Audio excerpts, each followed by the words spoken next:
Muito bom dia, papada, bom dia, jaconeiros. Estamos chegando com o Papo Online deste sábado, dia 11 de julho de 2020. Está começando aqui na TV Papo by Bitcom. Então, se liga nesse papo, pois o nosso convidado é um ex-presidente, 77, 83, 96, 97, foi diretor de futebol, foi vice de futebol, foi presidente do Conselho Deliberativo, foi diretor financeiro. Será que faltou mais alguma coisa aqui nessa relação de cargos e funções que o senhor, Carlito Queço, esteve junto ao Juventude, quer dizer, que fez e teve essa contribuição com a Juventude? Bom dia. Bom dia, Marcos. Bom dia, ouvintes e telespectadores da Bitcoin. Eu queria dizer, Marcos, em primeiro lugar, que eu me sinto feliz em poder passar algumas situações passadas da minha vida durante a juventude. E quando tu colocasse quais seriam os cargos que eu tive, eu posso te garantir que eu tive todos, desde começar a jogar futebol, desde ser presidente do conselho, ser vice-presidente do conselho, ser presidente do clube por alguns anos, vice-presidente nem sei quantos, teria que levantar os números, diretor de futebol também outros tantos, e nessa situação toda envolvido com juventude no seu todo. Na verdade, com o futebol, e também na época, uma época fantástica que a juventude pôde sair de um período terrível em que nós conseguimos, juntamente com outros colegas e amigos, fazer a sede campestre do Juventude. Essa foi a que deu uma possibilidade do Juventude chegar até onde chegou, e estando hoje, né, porque, na verdade, foi fantástico. Eu tenho guardado em casa um documento que vocês não sabem, mas vocês vão dizer, mas não é possível que o Juventude tenha menos torcedores que o Juventude teve quando foi, na época, dado o direito de ter as piscinas, né, com a mensalidade e das piscinas de adulto, infantil, churrasco, aquele negócio todo, né, uma área belíssima. E ali surgiu uma história do Juventude muito forte, porque nós tínhamos, na época, e tenho guardado isso em casa, num levantamento feito, de mais de 7.700 sócios naquela época em que a Juventude recém iniciava e saía daquele turbilhão que tinha na época para fazer com que a Juventude se tornasse, junto com o Flamengo, um time só. Eu fui um dos contrários à situação. A liderança desse pessoal foi a do Dr. Viri Sanvito, que convidou a mim e convidou outros colegas para serem vice-presidentes do Juventude e depois serem presidentes, efetivamente, do clube, depois do período dele. E foi aí uma promessa de todos, e foi batalhado, uma batalha enorme, dura, pesada, criou sérios problemas dentro da própria cidade. Mas eu posso te garantir que foi importantíssimo para a história do Juventude. Bom, atualmente o senhor participa do Conselho Consultivo, ao qual o senhor, me parece, foi o idealizador, né, desse departamento dentro do clube, mas foi vice-presidente também, 69, 73, 74, 75, 76, vice-presidente executivo. E é impressionante, né, Carlito, que muitas ações do senhor como dirigente, assim, estabeleceram relações muito diretas, né, e contribuíram diretamente para a formação de ídolos do clube, para conquistas do clube, que fortalece, que consolida sempre um clube de futebol. Por exemplo, o senhor contratou Plain, o senhor contratou o Flávio Campos, foi o senhor que contratou, grande ídolo da torcida do Juventude, né? O senhor trouxe o Flecha era jogador de seleção brasileira, né, 2 anos antes. Deu uma oportunidade para o Tite como técnico do Juventude. Impressionante como essa história ela se confunde assim, né, e cria situações importantíssimas dentro do clube. E foi, para lembrar, tem mais, né, o Levir Culpe foi uma pessoa que eu trouxe também, né, Na época que o Vescato era o presidente. Certo. E eu era o Valmir Louruz já estava aqui, né? Já estava. O Valmir Louruz, por indicação do Daltro Menezes na época, já que o Valmir estava sendo judiado demais no Internacional, com situações horríveis que estavam colocando sobre ele, uma pessoa que eu guardo com uma recordação muito grande, sério, honesto, e fizeram muito mal dentro do Internacional, uma situação criada no período que eu procuro até nem discutir. Mas no Juventude ele foi meu capitão, foi o jogador que eu trouxe para ser o capitão do clube também. Jogava muito? E jogava muito, né? E jogava muito. O Valmir era sensacional. E gente como a gente, assim que eu falo normalmente, porque a cor dele, para mim, era a cor de todos nós, né? Porque não, ele tinha essa capacidade de mostrar que ele era gente. É isso. Não precisava mais que isso, porque a cor tanto faz, né? Todos nós somos iguais. E foi uma pessoa espetacular. Outro jogador que eu consegui trazer, até foi bom falares, porque ele é da tua região, lá da cidade, eu acho, foi o Glenn. O Juventude tinha contratado um jogador do Ipiranga de Erechim, que eu estou tentando me lembrar o nome, que era um meia, e é irmão do Paulo César, internacional, né? Era Paulo César, o meia cancha, foi para a seleção brasileira. O Borjão? O Borjão, exatamente. Eu trouxe o Borjão para o Juventude e daqui a pouco descobri que ele estava com pouco cabelo e que tinha feito uma inserção de cabelo na testa. E nós perdíamos jogos um atrás do outro, porque ele não botava a cabeça na bola para botar a bola para dentro do gol, né? Eu disse, não, aí não vai dar, né? Ele joga bem, mas meio jogador, não, ou não, né? E aí surgiu a ideia, junto com o Daltro Menezes, nós buscarmos o Play lá no Curitiba, ele estava já no Curitiba, e o Humberto, um lateral esquerdo. Aí o Curitiba estava amando a situação de levar o Borjão para lá. Bem, deu tudo certo, não tive que pagar nada, ele veio direto para o Juventude com os direitos para o Juventude, e o Borjão ficou com os direitos lá dados ao Curitiba. E o Humberto me ligou e disse, presidente, eu queria jogar no Juventude, mas eu queria lhe dizer o seguinte, eu casei com uma filha de um fazendeiro ali, Tupanciretã, e ela está falando muito para mim parar de jogar futebol, e meu pai quer que ele cuide lá na fazenda e tal. Então, não me considera que eu vá, porque eles estão dizendo que eu vou, na verdade eu não vou. Eu estou sendo muito claro para o senhor. Não, fica entre nós, tá, Humberto? Não tem problema. Vai seguir teu caminho e nós seguimos o nosso. E aí veio o Play para cá e sem viu o Humberto. Então, isso é uma pequena parte dessa história, né? E o Borjão foi relativamente bem, não foi tanto não, no Curitiba, mas o Flecha foi importante nós termos trazido naquela época, porque originou o que deu para o Play a possibilidade de ir para o Grêmio. Ele foi goleador do campeonato.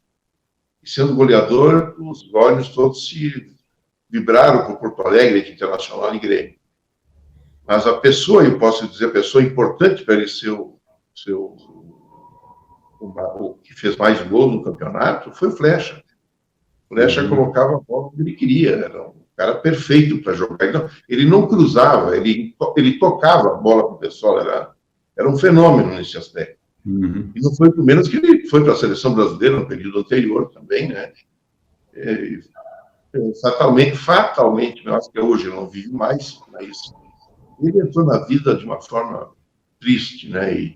E seguiu o caminho dos pontas direita, a maioria deles que passaram pela Juventude, como o Babá foi outro fantástico jogador no início da minha vida de futebol, o Puccinelli, essa turma toda, e então eu falo que esses que jogaram desse lado não tiveram um futuro tão bom como a gente gostaria que tivesse acontecido. E quem nos trouxe o Pita foi o nosso diretor de futebol na época, que era lá de Encantado, eu não lembro mais o nome dele, mas também eu acho que está falecido. Berticelli? Não era o Berticelli? Ele era funcionário do clube, né? Sim, eu não sei, mas de Encantado eu acho que era o Berticelli, né? Vitor? Ou não? Não. Ou não? Não é. Ele Não. trabalhou no Encantado. No Encantado, naquela época, tinha um bom time de futebol. Sim. E ele foi o diretor de futebol, né? E depois nós trouxemos ele para o Juventude. Ele tinha muita familiaridade com muitos jogadores, né? Então, ficou mais fácil. E o Kissa também teve essa oportunidade de ser um goleador e acabar na seleção brasileira também. Mais um centroavante do Juventude que passou por ali e também teve essa oportunidade. Infelizmente, falei até tempos atrás, já alguns anos atrás, com a esposa dele, com a filha e tal, mas ele estava no finalmente da vida dele, né? Ele terminou praticando, não podendo mais nem caminhar, a vida dele foi terrível no final. Mas Deus quis que ele fosse mais cedo e foi também gente boa também, né? Assim como foram os outros centroavantes e outros tantos que vieram. Então, são coisas bonitas que aconteceram no futebol, que eu tive participação, né? E junto com outros colegas também meus, mas sempre gostei de ver futebol, de analisar futebol.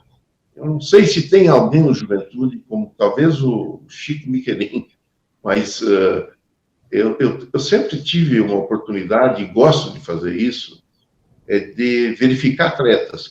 Como jogam, em que clubes jogam, eu anoto. A minha mulher disse seguidamente para ver, cara, tu continua marcando? Eu continuo, porque um dia desses alguém me pede, eu faço a indicação, né?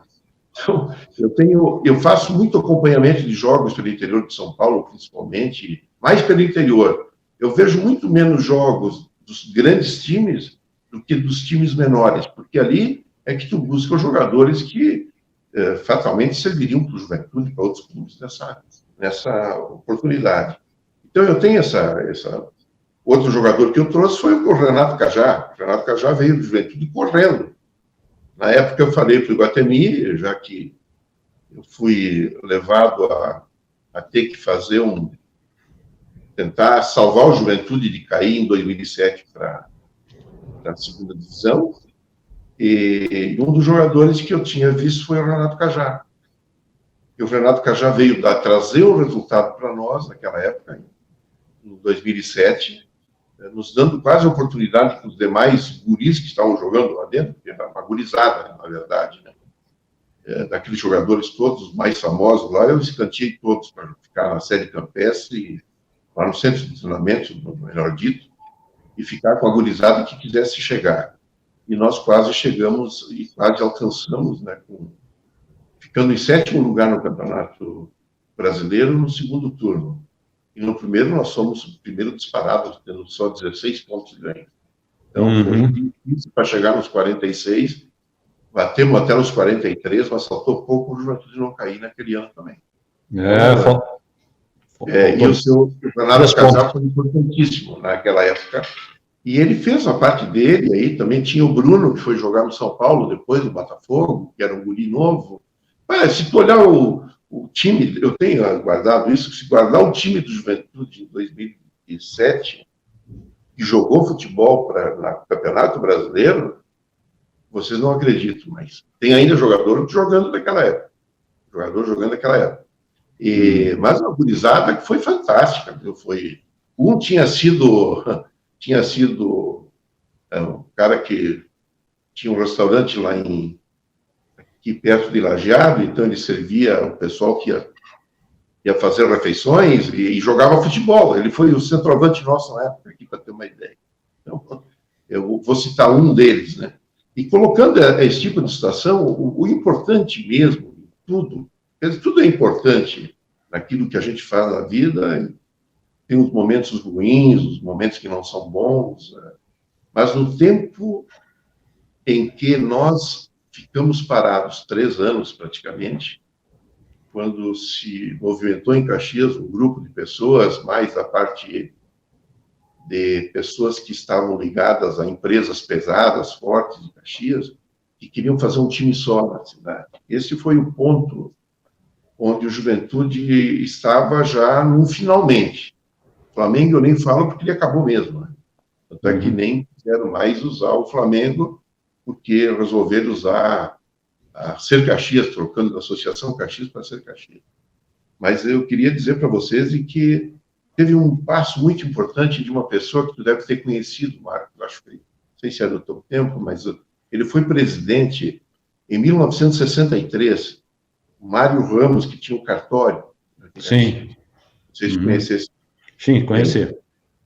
Bem, o Mário Ramos, naquela oportunidade, nós fizemos uma reunião de conselheiros e associados lá no quartel do Exército, aqui em Caxias.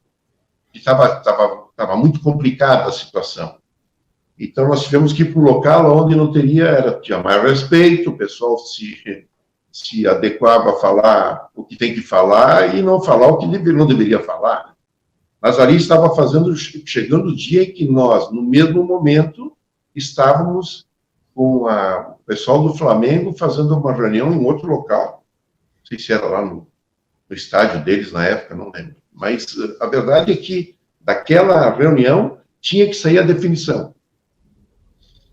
Bem, a definição foi para mim fantástica, né? Olha, o Mário Ramos era um cara que eu tinha que respeitar. Ele foi presidente do cinquentenário do Juventude. Eu jogava na base do Juventude, mas em seguida já estava no conselho. Guri ainda já estava no conselho.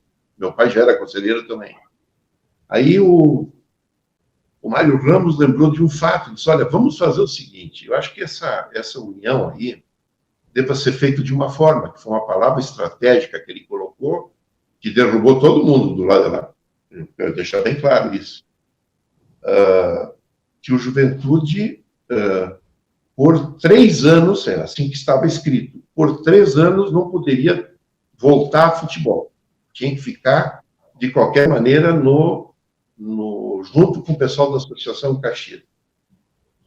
Aí o Mário Ramos se levantou e teve a sensatez, teve a esperteza, né, de usar uma palavra muito, muito séria e que fez com que toda a torcida do Juventude e conselheiros aplaudissem ele de pé. Falo uma pessoa que já não vive mais, que fez esse trabalho. Ele disse, olha, Juventude, eu quero que vocês digam para todos entre nós aqui, onde nós estamos reunidos, que o Juventude ele estará dentro dessa associação até quando quiser. Até, não por. Não por, é diferente, né? Até dá o direito de voltar quando quiser. Por, ela tinha que ficar uns 3 anos. Né?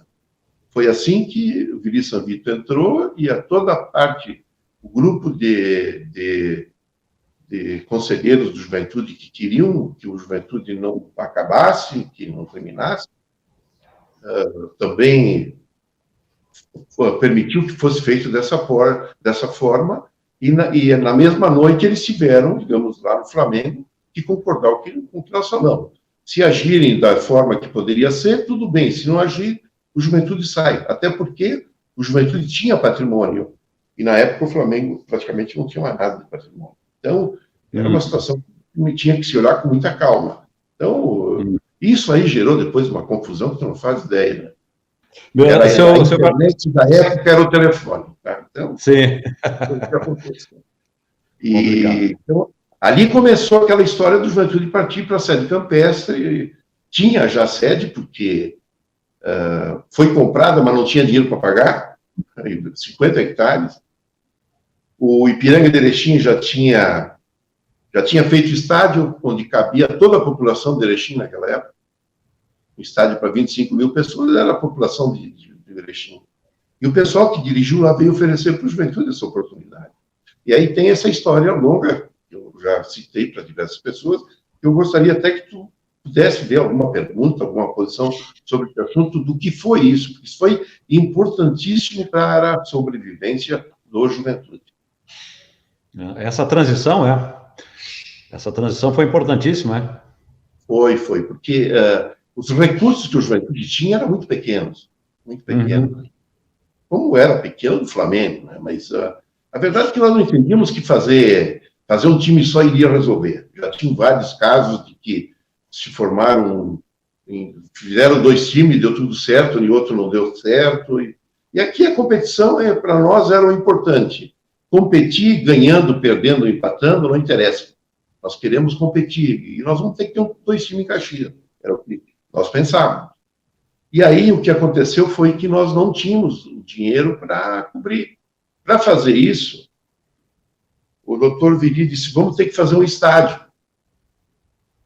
Aí todos nós, e nessa questão, já tinha sido separado por eles, os vice-presidentes, né, que foi o Lívio Gazola, eu, Walter Gastaldello, Pastelão e o Alfredo Ceni.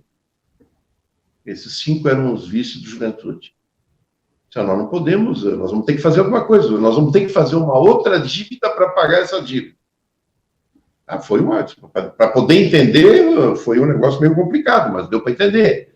Eu vou ter que fazer recurso com a venda de cadeiras, que oportunize a gente poder pagar a sede campestre e, para não perder aquelas terras todas, 50 hectares, e fazer o estádio.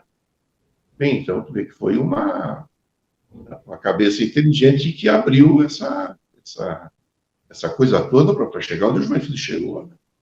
Sem dúvida nenhuma. E nós nos dedicamos muito em cima disso, né? E aí, o pessoal lutando, dando força para o Juventude, o Viri era um homem que já tinha representado lá em 1965 como presidente um vice-campeonato espetacular diante do Novo Hamburgo, lá em Novo Hamburgo, na época era o Floriano, né? E ele então adorava a Juventude, gostava da Juventude, e era um homem que tinha tranquilidade na vida. Ele era advogado, mas nem tinha profissão em cima disso, né? Era alguém que tinha grana, né? Então, para quem se incomodasse, tem grana. E, em cima disso, então, ele começou a ajudar. Mas ele teve um detalhe importante. Ele não colocou dinheiro da Juventude. E ele dizia, eu não vou colocar dinheiro da Juventude, esse dinheiro tem que sair da torcida do Juventude. Tem que sair do nosso trabalho para buscar esse dinheiro. E foi o que aconteceu. A Juventude foi buscar. E ele sempre dizia, se eu emprestar dinheiro para alguém, eu vou perder meu amigo. E eu já tive esses exemplos dentro da Juventude também. Então, vou deixar fora. Mas, na verdade, era uma verdade que ele dizia, quer manter teu amigo, não empresta. E eu falo isso com conhecimento de causa. Então, e nesse aspecto, então, olha, o vice-presidente, depois de 2 anos, 3 anos, eu passo a ser o Lívio, depois do Lívio vai o Carlitos, depois do Carlitos vai o Gastaldello, depois vai o Carlitos, depois vai o Alfredo. Pastelão, não. Nesse meio tempo, o Pastelão foi convidado a ser treinador da Associação Caxias. Não demorou 5 minutos para ele receber a palavra de todos nós aqui, vai e não volta, né? Foi o que aconteceu na época. Sim. Tá? Não podia ter, como vice-presidente, ter feito aquilo. E avisamos ele, não faça isso. Nós estamos aqui numa luta danada e tu vai fazer um negócio desse. Então, se a prioridade era ganhar mais dinheiro, bem, tudo bem. Olha, eu quero ser profissional, eu quero continuar a minha vida, tal, mas só um pouquinho, devagar, né? Ou então não tivesse nem assumido, né? Mas estou falando fatos assim, né, que aconteceram, porque tivemos discussões fortes nisso internamente. Daqui a pouco o Viri já não queria mais ficar, e aí o Lívio, que era o gentleman normal da Juventude, é que apaziguava esse tipo de situação. E foi, depois Mário Ramos também ajudou, e fomos adiante. E aí fomos ao final de terminar fazendo o estádio todo no Juventude, de pagar tudo que tinha que ser pago nos 50 hectares, mas aí tivemos que vender 20 hectares dos 50, em que naquela ocasião o Dalbó, Florian, eram muitos amigos do meu pai, que se dão muito bem, mais o tinha mais um aí na parada, que eu vou tentar me lembrar, o Afonso Almeida. O Afonso Almeida foi na prefeitura, conseguiu mexer com a situação lá e montou um loteamento que existe hoje lá atrás da sede, onde era a sede campestre, né, de 20 hectares, que hoje praticamente está toda ela fechada já com prédios e empresas e coisas assim. Aquele dinheiro terminou de pagar muitos parentes meus que tinham vendido e estavam preocupados em não receber, mas receberam também. E outros que venderam também, eram 6, 7 pessoas que tinham essas terras. E aí o Juventude foi fazer a sede campestre. Enquanto se fazia o estádio, se construiu o estádio, o Viri perguntou para mim, Carlitos, quem sabe tu me dá uma chegada mais firme agora no... Eu fico aqui todo dia, não tem problema, o Lívio vem menos, e tu vai lá para a sede para nós, junto com o Florian e com o Dalbó, para nós terminar logo aquela piscina infantil e logo em seguida fazer aquela piscina enorme que eu quero inaugurar em 1975 com aquela piscina com 1.975 metros quadrados. Era a maior piscina do estado. Só isso, só. Então, vamos lá. Vamos lá. Eu não podia usar dinheiro do Juventude, bem, do Juventude, não, das cadeiras, né? Tu vai ter que te virar. Eu disse, bem, então, meu negócio é sócio. Foi a luta do sócio. Aí nós começamos. Tem alguém que tu pode um dia falar muito bem com ele, com o Neg, ele vai te contar essa história. Eu coloquei ele como gerente, porque assim que terminou o futebol naquela época, ele não tinha mais o que fazer em futebol. Ficou como gerente, como era uma pessoa muito querida, muito culta e tal, ele foi um patamar importante lá, junto com o Dalbó, com o Florian, em fazer sócio. Bem, final, quando o Juventude bateu em 1975, que foi a inauguração, nós já tínhamos 5 mil sócios. Quando eu fiz uma nova etapa, em 77, aí estourou, porque o Juventude foi para o Campeonato Brasileiro também, naquela época, junto com o Caxias, que foi convidado, porque o Campeonato Gaúcho, o terceiro colocado iria para o Campeonato Brasileiro. E o Juventude passou o Caxias, ficou 5 pontos à frente do Caxias naquela época, com um grupo pequeno de jogadores. A maioria deles nós fomos buscar eu e o Walter Gastaldelli em São Paulo. Trouxemos eles praticamente dentro de um ônibus para trazer para cá. E deu um time que eu guardo na minha recordação todo ele, né? Não vou esquecer jamais. E esse time deu oportunidade de nós sermos o terceiro colocado, disparado, 5 pontos na frente do Caxias, que era a grande força pela empresa que financiava para eles aquele negócio todo. O nosso era pingado, dia a dia. Pingadinho, enquanto o empresário ajudava o Caxias, o operário ajudava a Juventude. E diz que o Juventude é mais rico. Não tem nada de mais rico. Tenha mais patrimônio, pode ser, mas feito pelo trabalho de todo mundo, não porque as pessoas que torcem pelo Juventude sejam os mais ricos. Está provado, só pegar a relação desde o tempo da Associação Caxias até hoje, quem foram os grandes empresários que foram para o Caxias e os grandes empresários que foram para o Juventude. Vocês vão ver que não teve nenhum grande empresário. Então, era médio empresário, da classe média. Então, colocando esse tipo de situação, o Juventude teve esse crescimento forte e que bateu nos 7.700 sócios lá em 1975. Era uma receita fantástica que o Juventude tinha, e não usou o que foi para o estádio, que foram a venda das cadeiras. Este ponto foi importante. Naquela época, eu vou ter que contar porque eu fiz não fiz bobagem, até foi bom para mim.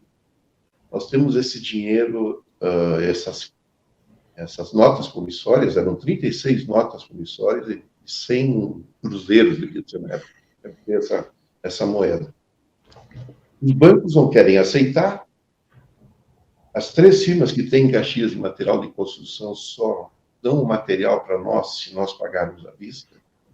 Nós não temos como pagar à vista porque é 36 pagamentos.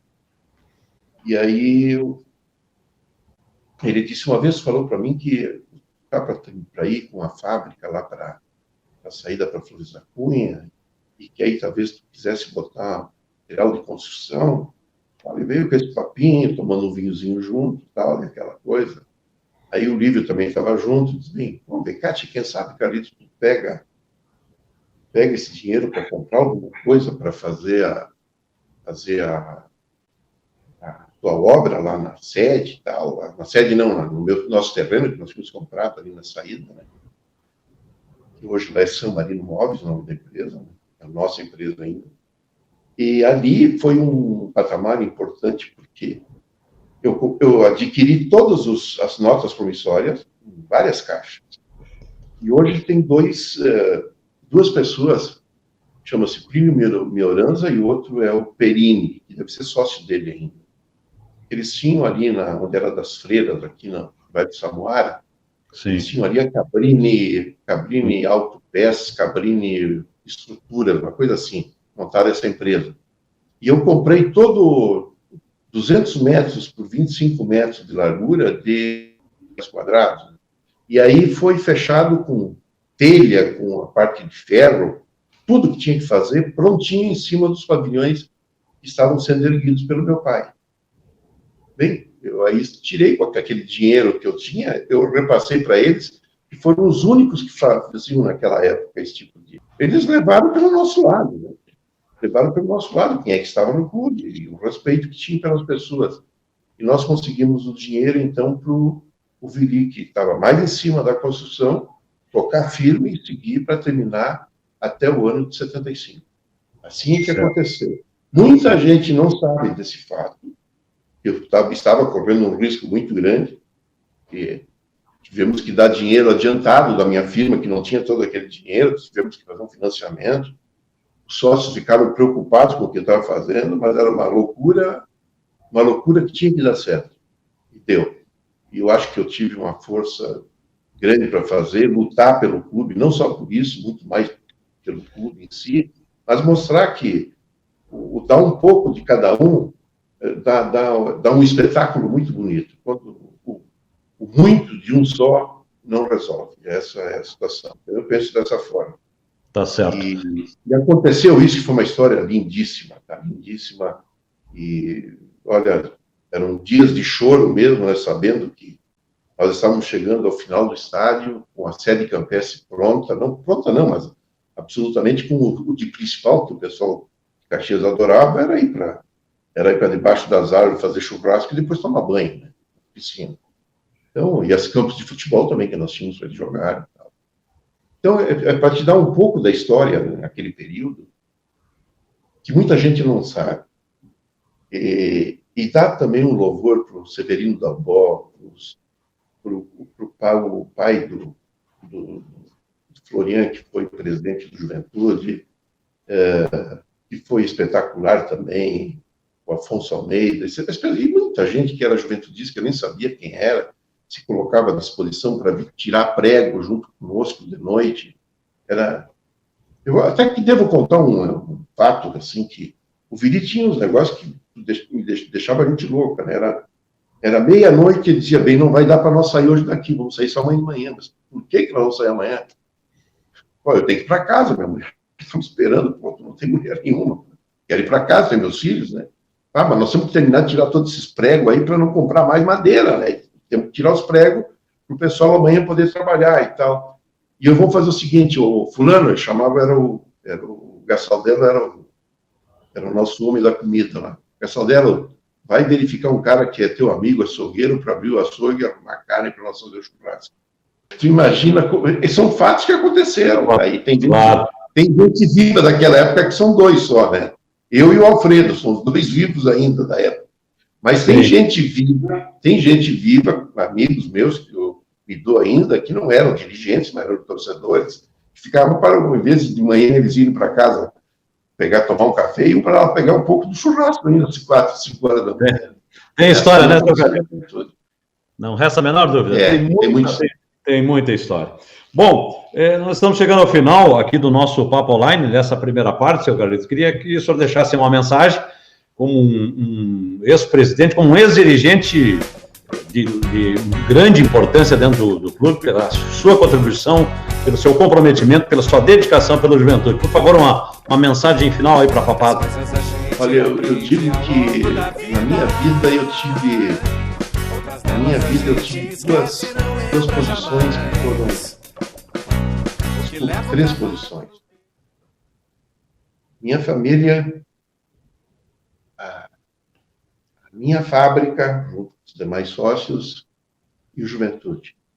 Foi o triângulo que me fez crescer na empresa, crescer na família e crescer dentro do clube. Esse triângulo me foi muito importante porque eu sempre tive maior respeito nos três lados, para que todos tivessem o melhor. fazer o melhor para todos. Até porque a origem da minha família é a origem de colônia. Meu pai foi o primeiro colono a sair da colônia, porque era mais velho, para poder abrir para outros 7 irmãos, dividindo o 100% que ele tinha, dividindo por 2, dividindo por 3, dividindo por 8. E mais 2, 3 que ajudaram depois fora para iniciar a empresa. Então, tudo isso foi uma luta, uma história de vida. Eu vivi momentos difíceis, até pelo ano que eu nasci. Estou agora, daqui a poucos dias mais, batendo 74 anos, e passou rápido esse período, para quem começou no Juventude jogando lá com seus 15, 16 anos. Então, a vida é cumprida, foi longa, mas não me arrependo de tudo que aconteceu e da história toda que tem pela frente, que eu poderia ficar aqui 3 dias conversando e passaria a história, graças a Deus, mesmo com a memória não estando já tão boa, mas lembro de muita coisa importante dentro do clube. Podem ter certeza disso. Tá certo. Claro que sim. A história está aí, o senhor contou uma parte. Muito obrigado pela sua atenção, obrigado pela entrevista e uma ótima sequência, né, dentro da sua vida profissional. Nós estamos aí sempre em contato, né, o Juventude está aí. Então, muito obrigado, senhor Carlito. Obrigado, Marcos, e dizendo o seguinte, que estou à disposição quando vocês precisarem de alguma coisa a mais, conte comigo, porque a minha história agora é fazer a história, mostrar a história. Eu não tenho outras coisas, eu prefiro dar palpite, fica mais fácil. Mas aos juventudistas todos que eu respeito, Marcos, eu só te dizer um final para mim. A maior alegria que eu tinha, que eu sempre tive na minha vida, sempre disse a quem entrou no Juventude. Se vocês não forem chorar no dia que o Juventude ganha, vocês não são juventudistas. Perder, a gente perde, mas ganha. Vencer e ver o torcedor com alegria, ver o torcedor feliz, era meu maior sonho. Sempre foi assim. E isso me dá um conforto enorme por ter feito tanto trabalho dentro do clube. Muito obrigado. Um grande abraço. Muito bem. Aqui no Papo Online deste sábado, a participação do ex-presidente Carlito Guedes conosco. E não esqueça, né, papada, de curtir e compartilhar o Papo Online nas redes sociais, Facebook, Instagram, Twitter da Bitcom. As redes sociais do Juventude estão bombando e o repórter Ivan Esgaraboto vai mostrar aqui a evolução desse trabalho dentro do Esporte Clube Juventude. Ivan Esgaraboto, é com você.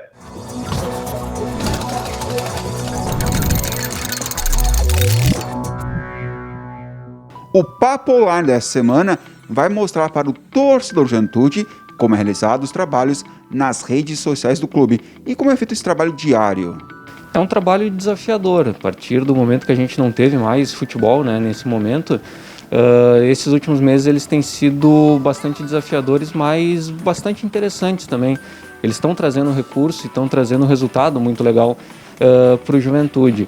É claro que a gente está movendo paixão, a gente está conversando diretamente com o torcedor, então isso requer bastante cuidado, requer um pouco mais de atenção, mas acho que a gente consegue transmitir para o torcedor aquilo que ele deseja, aquilo que ele busca conhecer de informação do clube, né? É um trabalho que nós conseguimos fazer com que haja essa ligação entre o clube, que está sendo feito aqui no estádio, e aquilo que o torcedor quer saber. Na real, ele depende do que o clube vai apresentar.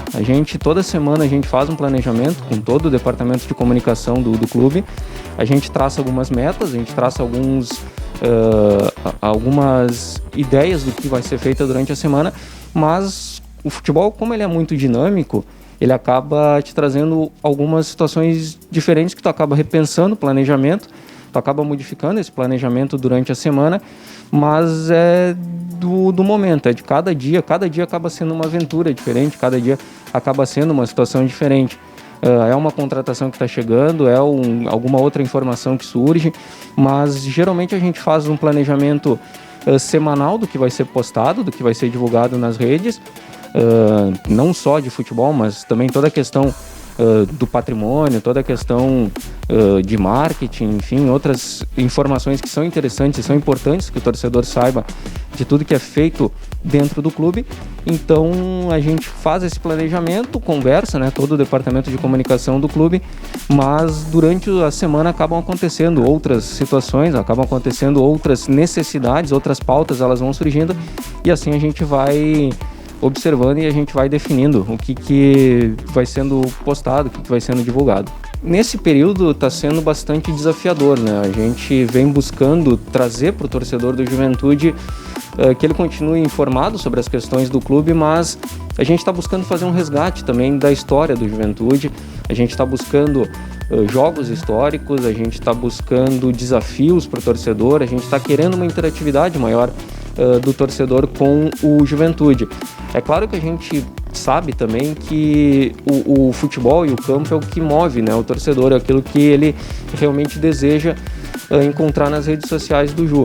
A gente está tendo números bastante interessantes durante esse período de pandemia. A gente cresceu no Instagram, a gente cresceu no Facebook, enfim, em todas as redes, no próprio YouTube, até com a parceria da Bitcoin também.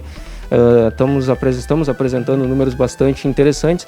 Então a gente vai observando aquilo que o torcedor quer realmente encontrar nas redes sociais. A gente ouve muito o que o torcedor fala, os comentários, a gente lê todos os comentários, a gente encontra, né, esse feedback do torcedor também muito aquilo que ele deseja ver nas redes sociais. Então também é um desejo do torcedor, a gente responde e devolve para o torcedor aquilo que ele gostaria de encontrar nas redes sociais. As redes sociais aproximaram mais o torcedor do seu clube do coração, com notícias, bastidores e também com muitas interações. Toda a nossa preparação e todo o nosso planejamento a gente acabou tendo que remarcar até, né, pela questão da pandemia. Então, o que a gente buscou foi aproximar cada vez mais o torcedor das redes sociais, através de desafios que a gente pedia para o torcedor responder alguma pergunta, mandar alguma foto, fazer algum comentário de algum momento que ele viveu no Jacone, da conquista da Copa do Brasil, no aniversário. Muitos torcedores postaram nas redes sociais deles e marcaram a Juventude também, né, para relembrar esse amor. Então, eu acho que nesse momento o desafio maior é esse, é manter atualizado, né, sem os jogos, sem os treinamentos, e também fazer com que o torcedor participe da rede social do clube. Esse contato do torcedor, essas histórias que a gente acaba não conhecendo, né, a gente sabe de todo o amor, de toda a paixão que o jaconeiro tem pelo clube, mas são muitas histórias individuais que no dia a dia, né, talvez na correria dos jogos, dos campeonatos, a gente acaba não conhecendo, mas que se tornam legais da gente conhecer e da gente descobrir um pouco mais essas histórias do que move, né, esse torcedor do Juventude. Então esses meses de desafio quase diário, né, de levar informação para o torcedor, de manter a interatividade, esse é um ponto positivo. A gente conheceu muita história legal de torcedor do Juventude, essa relação que o torcedor tem com Alfredo Jacone. A gente continua em constante evolução, né? Durante esse período de pandemia a gente lançou o perfil do Juventude no TikTok, né? Foi o lançamento do terceiro uniforme também, a gente fez exclusivo por lá. E o torcedor pode esperar justamente buscar sempre melhorar, buscar sempre trazer novidades para o torcedor, né? Acho que a rede social hoje, ela pede isso, né? Ela exige que sempre tenha novidade, sempre tenha um conteúdo diferente. Então a gente vai seguir fortalecendo essa parceria com a Bitcoin no canal do YouTube. A gente tem um plano aí, está estudando novos conteúdos atrativos para o torcedor ficar ligado, ficar conhecendo o que está acontecendo no Juventude, nos bastidores, entrevistas com o técnico Pintado, com os jogadores. A gente também está trabalhando bastante a questão do Instagram, que teve um crescimento aí de mais de 1.000 seguidores no último mês. Também trazer conteúdos da história do clube, relembrar jogadores, relembrar personalidades, treinadores, dirigentes. Então, a rede social ela vai continuar buscando esse resgate também da história do clube. E agora, com a volta dos jogos, que a gente acredita que possa acontecer aí nas próximas semanas, a gente também trazer conteúdos novos de bastidores, de vestiário, conteúdos que o torcedor por muitas vezes acaba não acompanhando, né, porque realmente são questões que acontecem, né, de fora do campo.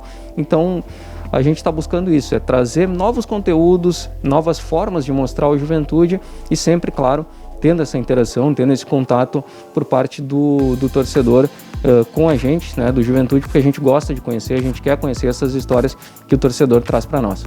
O torcedor do Esporte Clube Juventude pode acompanhar todas as notícias do seu clube coração pelas redes sociais, YouTube, Facebook, Instagram, Twitter, TikTok e também pelo site juventude.com.br.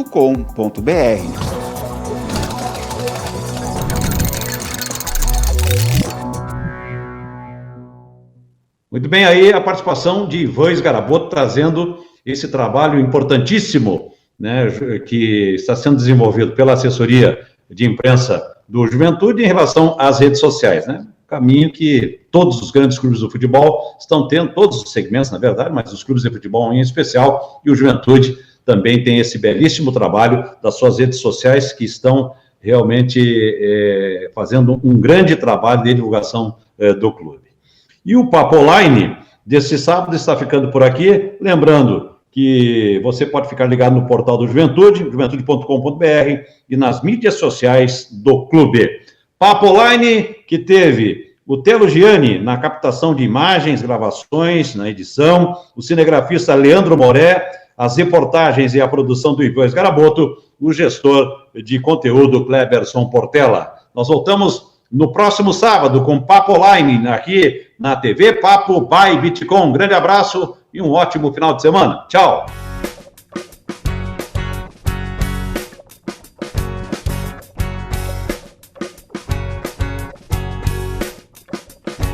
Muitas coisas a gente aprende ao longo da vida, outras delas a gente esquece e não lembra jamais. O que levo gravado no